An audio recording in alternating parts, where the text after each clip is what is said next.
All right. Welcome to the Tech for Good podcast. This is the HR Tech season. And I'm here today with Jackye Clayton, the hyphenate.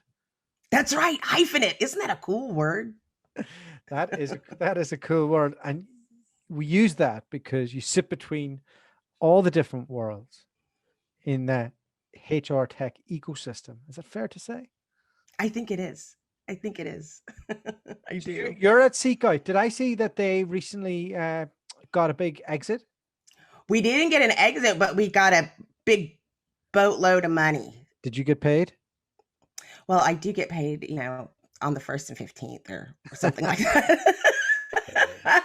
Someone said that to me. They said, congratulations on your $65 million raise. And I'm like, Wow. Haven't quite got that yet, but thanks. I'm sure it's coming. I'm sure it's coming. How long have you been in the HR tech world? So I would say technically starting in 2013 is when I made kind of a pivot to looking at the HR tech world, starting with, I started when I was at ERE Media, and I was focused on TLNT, the TLNT brand. And so I started looking at different organizations starting then and realizing that there's so many different types of HR tech. And so I was really curious about it, trying to find out how does it all work? Yeah. Because they all seem to compete for spend, but do very different things.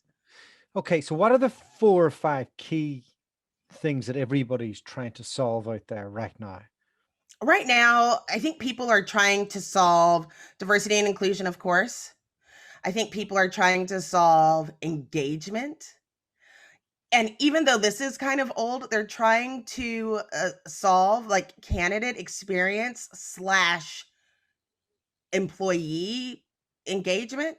It's one of those things where they're trying to create more relationships and being together. And they're also trying to solve a lot of culture things, Okay. which is funny.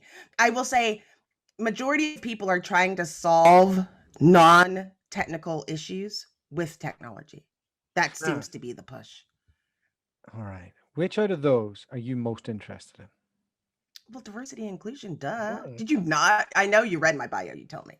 So I am curious about the diversity and inclusion space, mostly, I would say, because I find it fascinating that you're taking something that can be like infinitely personal. Yeah. And then you have to label it. And so it's infinitely personal, but a person who may not be as technical doesn't realize how technology works.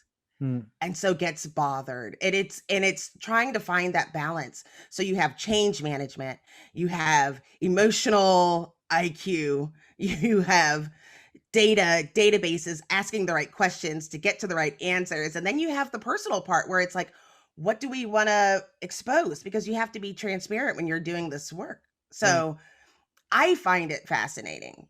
Can we talk about the elephant in the room? Yeah. What about the Meghan and Harry stuff that's going on right now? You know what? Okay, so I saw it. Okay. And I was not surprised, crushed. I just felt bad. I mean, these are the things that we've been talking about. I'm funny. That's not the elephant in the room. That tiger is the elephant. I was like the tiger in the room. I forgot I kept it. Yeah. But I think it is interesting for some people, especially like one of the things that people didn't know about the whole royal family. And it's kind of like the Wizard of Oz, like you're seeing the man behind the curtain. Yeah. So I think that is amazing. Some of the things I absolutely related to.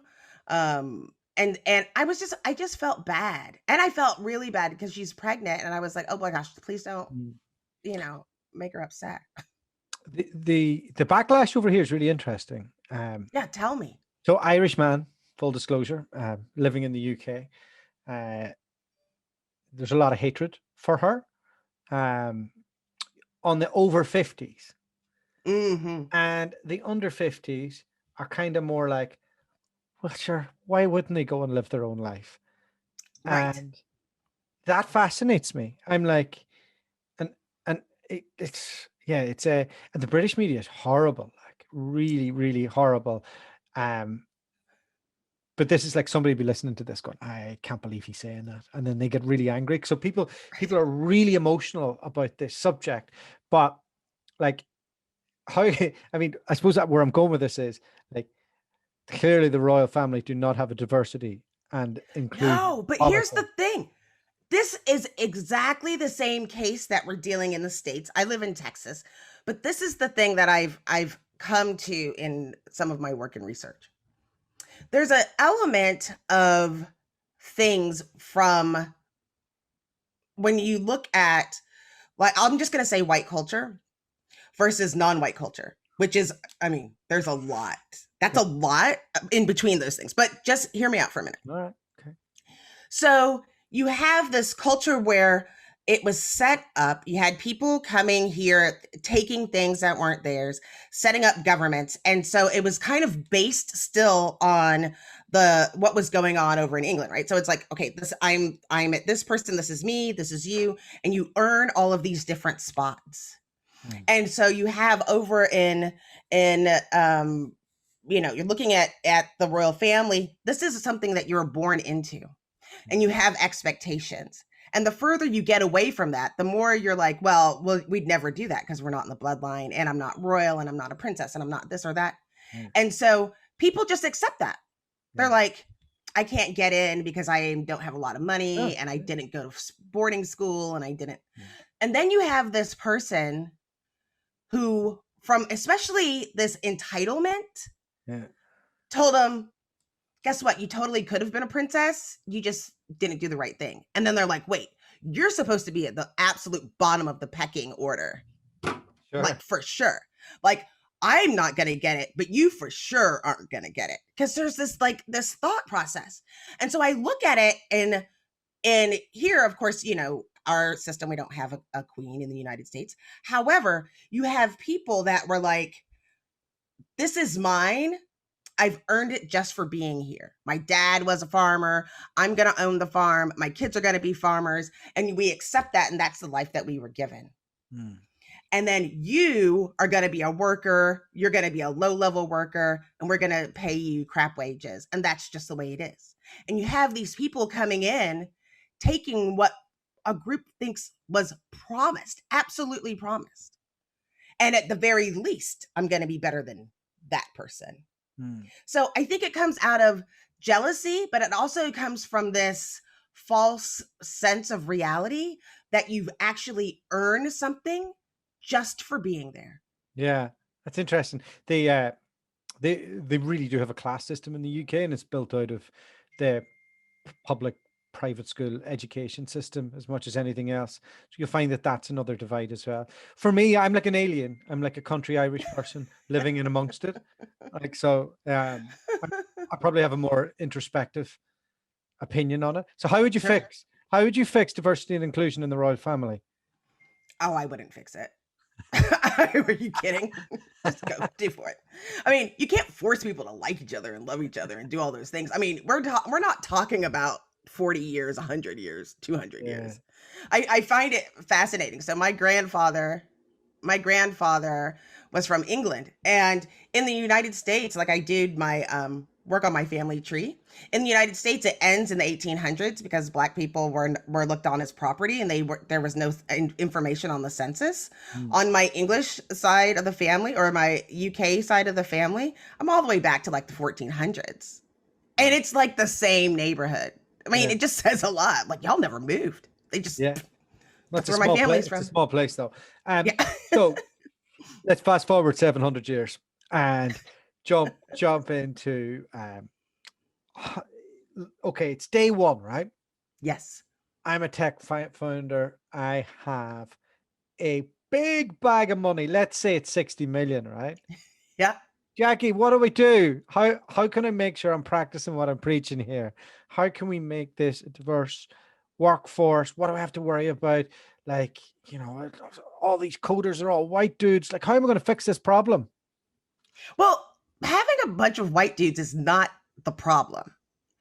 The problem is there's something that we need to solve. We want to have mass appeal. We want to get more bags of money. we want to make sure that in order to do that, we want to make sure everybody's taken care of. I mean, you can look at your organization as almost like a big party. Like if you were having a wedding, you would know that we need a wheelchair ramp for grandma. We know Susie's coming and she's vegan. We know that, they have a lot of kids and we don't want them touching the cake, right? So you look at you look at all of these different groups that you're bringing to make sure that everybody can just enjoy the day. So it's the same thing with your organization. So, okay, we want to make sure that we have the mass appeal. How can we do that? Let's look at who we have in our organization. And more importantly, let's look at whose opinions we haven't factored into our decisions here. And so that's why we want to have a diverse team and a culture that embraces that team. Because what's cool is that you're building the tech, creating the tech, and innovating together at the same time you're learning to work with each other and keep each other in mind as you're trying to have this big party, which is the product. And so what happens over time is you are starting to relate to people that you didn't before. You have different pieces that are built within the product that make it inherently better that you never even considered. And you really need to look at your team and keep going because it doesn't stop. We want the culture that we have today. We want to have a culture that embraces change and rewards people for their opinions and innovation. All right, gun to your head. Coca-Cola, whoever owns it. Yeah. Santa Claus. Gun to your head says, Jackye, pick the tech stack right now. I need you to solve all the problems we have. What's the 5 top thing? What's the 5 top tools that we need to buy? First, I would dial 911 secretly. You don't have a phone. You don't have a phone. Dang. Well, then first, let's get phones in the house. We'll start with phones. I would say, the first tool that I would look at is making sure that we have like an applicant tracking system. I would make sure that we have something for those. Well, come on now. It's not I don't know if it's a popular opinion of what your opinion. That's what we're here for. My opinion. That's what you're here for. The one that I don't want to hurt anybody. But I will tell you this. Maybe it's because I'm old school, but I like some of the bigger branded ones that have multiple facets. Like I need one that has an all-in-one tool. I want things to do more than just. What name's in your head right now? I'm not gonna go on. Tell you. I'm not. I can't. The only one I'll tell you is Seek Out. That's the only brand that I will tell you. but I have a gun to your head here. Come on. I would just take one for the team. Would you? Okay. But I would say on the way down, make sure you have a CRM. Because I'm fading. But okay. I think what's most important is having a way to communicate with each other internally, having a way to communicate with each other easily and seamlessly. And so I think tools like Slack are really important in getting people comfortable with that. I think that helps people and help keep thoughts organized, especially because we're remote. And I think I have to look at it a little differently now that we've become remote, because some tools that worked, I don't know if they're the most efficient now that we're all spread throughout. Tell me what other tools for the internal workings are really important? Here's the thing. I don't know if I think right now there's so many tools that are there when we're looking at the internal workings. I think more than tools, it's really a way to organize data. So I jokingly say Seek Out, but I love Seek Out because it helps find diverse tools, but it also helps track like the people that have been there before. And I think there are just if somebody came with a gun to my head, I would say it's not the tech, it's the processes. So I would have to look internally about how we're moving forward in this process. So I'll give you an example. Okay. I talked to an organization last week, and they said, our CEO said we're increasing diversity by 30%. And we're starting with females. I said, okay, who have you lost in the last 2 years? And they said, I don't know. I was like, okay, well, let's go in. So we went and did the company alumni search, and we looked at just the last 2 years. and it's a large global organization. So in the last 2 years, they lost 5,000 people have left the company. Right. And of that 5,000 people, 2,000 were women. So I said, "Oh, hey, I got some bad news." And they were like, "What?" I was like, "You have to increase, if you're looking at gender diversity, you have to increase it by 75%. That means 3 out of every 4 need to be women if you're going to be able to maintain a 30% increase when you're already losing 40% to be able to get that number." Sure. And so so a tool that would be able to do that, to let people know where they are, and also be able, then you look back, that was like in the last 2 years, but you look back in the last 5 years to see where you're having the gaps, because not only were we able to see they lost 2,000 women, we were also able to see they lost 2,000 women in the New York City area, most of which worked within technology. That's where your gap is. That's where you need to start. So people like to say, "Oh, I'm going to grab this tool and it's going to help me with diversity and inclusion." But sometimes the way that it does it is by exposing, for some reason, you lost 500 Black software engineers in the last 5 years, which is more than most companies have ever wanted to hire. There's a problem here, and it looks like it stems in San Francisco, and it looks like it's within these ranks. Do you know who could be in those Yeah. organizations? That's where your training opportunity is. Given things have gone remote now, is it Yes. easier to have a more diverse workforce? Like, should companies be held more accountable to that now, given that, like, okay, San Francisco, it's a pretty white area, like it's white dude central, Yeah. but like if you have the whole country to go at, It's easier to recruit. It's harder to retain. oh, It's let's harder to jump into retain. that. So the instance is that before, you have people, even if people are underrepresented and they work at a company, they're still building relationships within the company, right? They have their office mate, or they have the people that they enjoy working with, have opportunity to network with people in other departments, just from seeing people and having that connection. Now you are limited to going over Slack or having Zoom calls all day, and so they don't have as much of a connection. And so when a person is sitting there on their own and they don't have anything to do, who's trying to connect with them? You have other organizations that are like, "Hey, Yeah. I'll connect with you," Yeah. And so it's like, you look left, you look right, and you're like, "I'm here by myself. I don't feel the love, so I'm going to go where I feel the most comfortable," because people are desperate for connection right now. So Yeah. it's easier to find because you don't have to move from, North Carolina to San Francisco, but we're also not embracing everything within those cultures. It's also easy to forget those diverse groups. You'll find, because you'll have Silicon Valley or places in San Francisco that are hiring maybe more East Coast, or people in New York, Baltimore, all other places, but then having meetings at 5 o'clock p.m. And it's like, wait, I live on the East Coast. That time frame doesn't work. How do we So get I the think balance? How do we get the you balance have to. between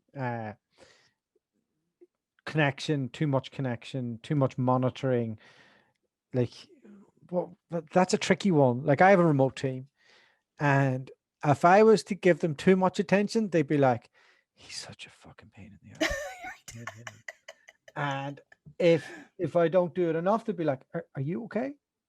Uh, and so, and I only know that from knowing them over a period of time, and this is not at scale. Like, Yes. how do you work that Yes. out when it goes into like busy managers and like proper size companies? I think what's nice, and so I think it's another, you've people always talk about, like, um having ERGs to help people connect, What's an employee ERG? resource groups. It's an employee resource group, or different groups. But I think what's cool to do is to start forming not necessarily ERGs for the purposes of diversity and inclusion, but like, it is diversity and inclusion in that it focuses on people's likes, so that you have groups connecting with each other and then bringing that information back. So like, you can have a Peloton group or a cooking club Yeah. or something, so people can connect, and it's not about work, because that's the Oh, problem when people are like, "So what are you working on?" Then you're like, "Dude, would you freaking stop calling me?" Or the opposite of that, where they're not calling you and the person's sitting there again, spinning out of control, thinking they're going to get fired any second because no one's paying attention. So you have to have a balance of that, but then be very transparent about what's going on in the company so that people feel connected. Yeah. And also thank people. We at CCAT, one thing that we do every week, we have 2 all company-wide calls every week. But on one of them, what's so nice is like the first 15 minutes, it's a gratitude where people thank each other. And sometimes it'll be like everyone's thanking this one person on the team. You're like, I didn't know that he did stuff like that. You're like, you get kind of a vibe where you feel that connection. So it's like a gratitude first before we jump into what everybody's doing. But you feel connected, and it's kind of a reminder that people are more than just the 400 by 400 pixels. So how can we keep companies more accountable to this? Because like since Black Lives Mattered and even just a bit before, it's become fashionable to like shout it from the rooftops, as we've seen in that Facebook outburst. But like like in real terms, when you're in there speaking to board members of old white dudes, and they're like, yeah, we're really for this, and you're like, you are now, like you weren't last year.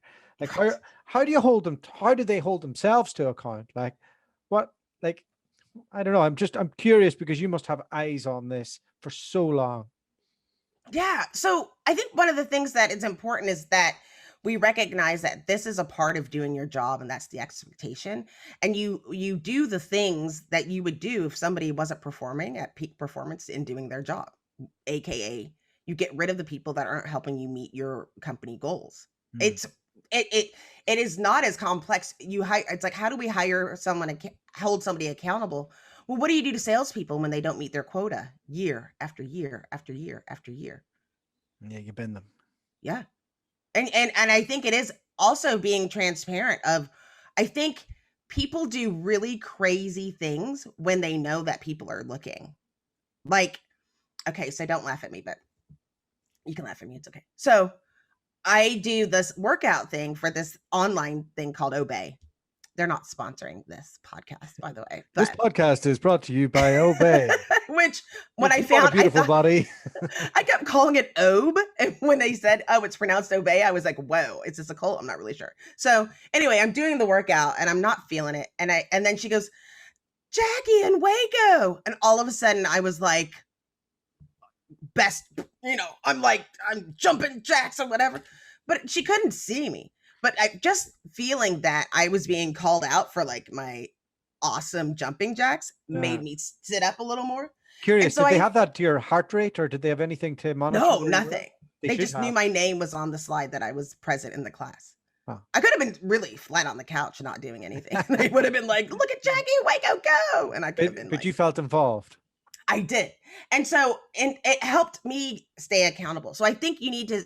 I don't think it's rude to call somebody out. Like, you look at a scorecard. This is what's going on in this organization. These are the people that have they are rewarded, but also recognized for the efforts that they're making in diversity and inclusion. But you also say, these are the ones that have challenges, and build out plans. What's working for this group over there? And you build out plans in order to add just as much as, how are you going to help our company reach their goals? Diversity and inclusion being one of those goals. Everybody should have to add that to their objectives and their responses. If you're hiring for your own team, Jackye,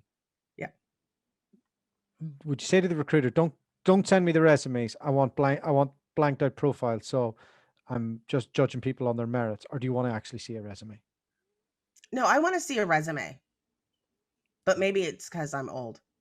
I need to write it down. I need to look at it. Because I speak to lots of founders, and they keep saying to me, the resume's dead. Like, it's not equitable. Like, it's not fair. So, because there's bias, there's an inherent bias. Oh, you went to that. You know what? There is more bias in those founders' heads than on that little piece of paper. And if they are broken by a piece of paper, they have problems bigger than the team that they need, right? Like, it's your own bias. Put them on the phone. Don't get them.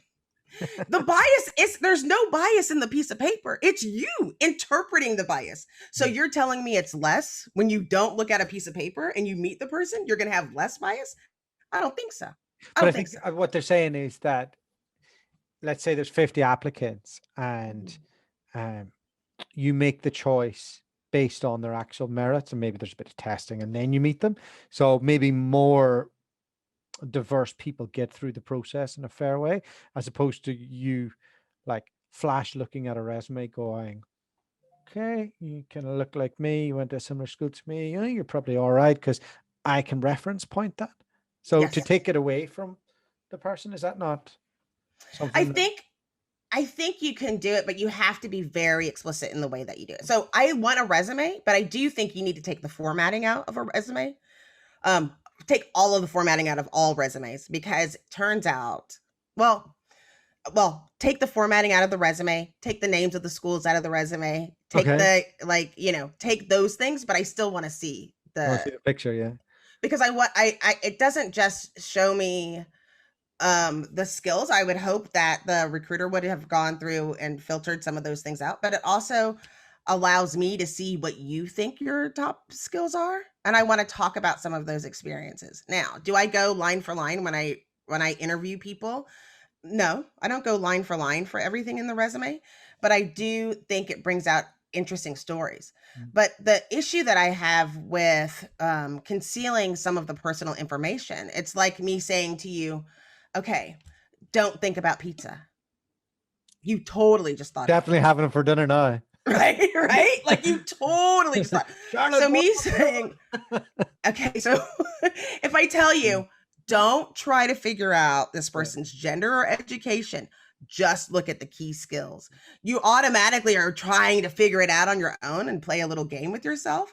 And there's certain things that will make you more aware. Like, oh, I bet you that's Amazon, and I bet you they did that. Oh, they only do that at Apple, or they only do that at Google, or I recognize that from something else.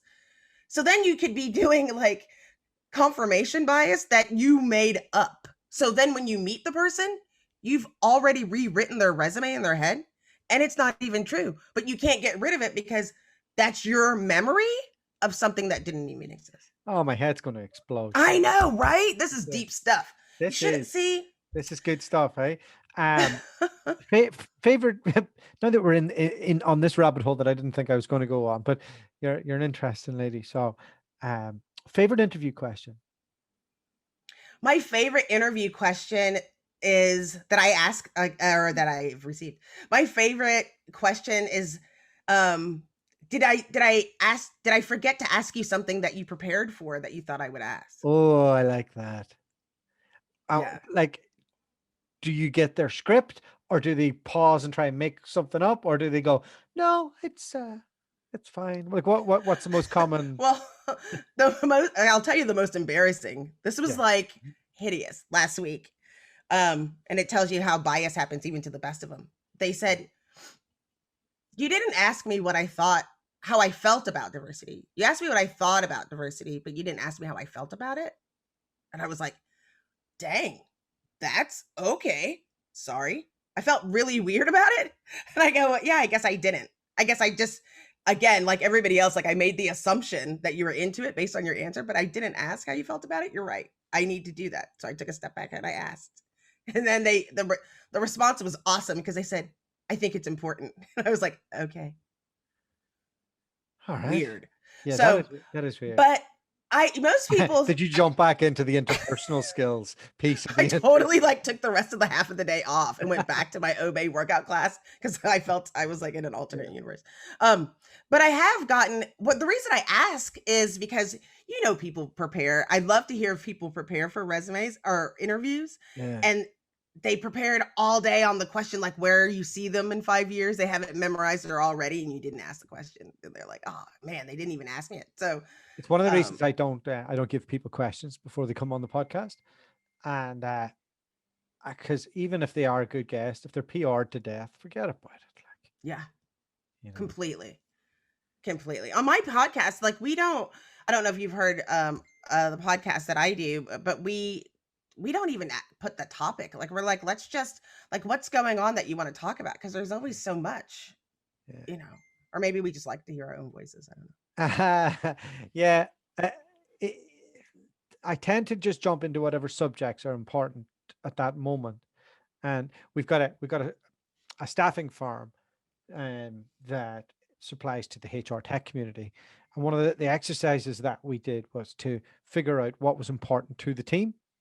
And it came out that diversity and inclusion and all of these things were. So I was like, huh, I haven't really thought about that. And they were like, yeah, you probably haven't. And We I'm like, know. we have. And I said, but you're all women and you're from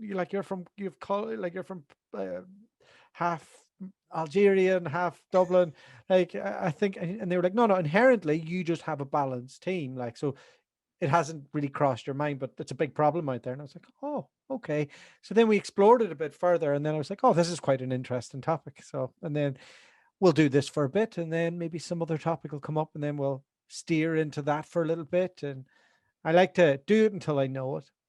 Yes. And it could be next thing you know, you'll be buying my inclusive AF podcast. You'll be like, I need it because we are totally inclusive now. We'll just be teaming up.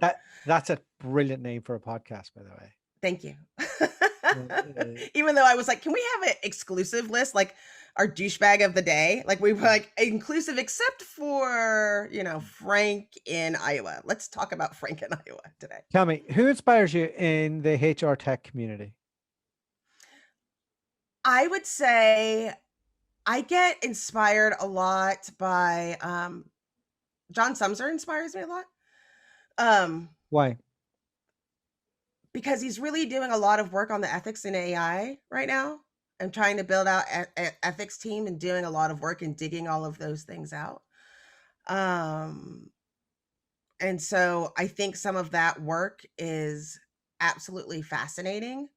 And trying to do it till it's done, like not just let's have a round table and we'll break off. But I think that the work that he's doing is been fascinating. Okay. And anybody else that jumps to mind? Well, I think maybe I have to make sure that I think so, but I'm like I haven't done a lot of research where I could say specifically on some of the projects that are most recent, so I don't want to Yeah. I don't want to mess up and say something that's not true. But right now I'm inspired by the people brave enough to try to tackle some of these topics. And so I think that's the main piece because there is so much going on right now that I think, and going back to you saying about your team talking about diversity and inclusion, it's almost like we've been limited in our ability to travel. We've been limited in our ability to connect in our own communities, let alone traveling to other places. It's almost like diversity and inclusion has become important because it's almost like our own version of travel. It's the way that we can connect with other people, that opportunities we wouldn't have before through people instead of experiences. And the more we do that, the more I think it makes people curious and come up with some really brilliant ideas. So I'm excited for you to start the journey. Yeah. Final question. What makes you hopeful and excited for the future with all the stuff that we've talked about today? Except for the royal family. I think wah, wah. I think what makes me excited and hopeful, honestly, is us having this conversation in the first place. I'm hopeful because, you took a lot of lumps online and people gave you a lot of grief. But you took the opportunity to start educating yourself, looking at the situation, making a diverse play, and trying to make space and amplify voices. Things like that make me hopeful. Okay. So I appreciate you so much for the opportunity. Thank you so much. I'll take 24 hours of hatred online anytime for 2 minutes of your love. Well, I hope you keep me in the loop and tell me about how great all of your diversity is and how it's working, and we can recap a year from now on the anniversary. We can talk about the difference diversity has made on your career and in your organization. Yeah, I'm sure it will do. All right, thank you so much. This has been so much fun. You're welcome. Thanks for having me. Oh, and just before you go, shout out about your podcast again. So everybody Yes, knows where to find you. it's the Inclusive AF podcast. You can Just find it drop on. something. Shoot away there. Inclusive AF podcast. You can find it anywhere you like to listen to your podcasts. Oh, I like that. I like that. How do you advertise it normally? We don't. We suck at it. Like, we both do DEI work, so we don't even do it. We like send one tweet and one LinkedIn post. That's how we promote our podcast. We don't have time for anything else. We should find out how to do that better.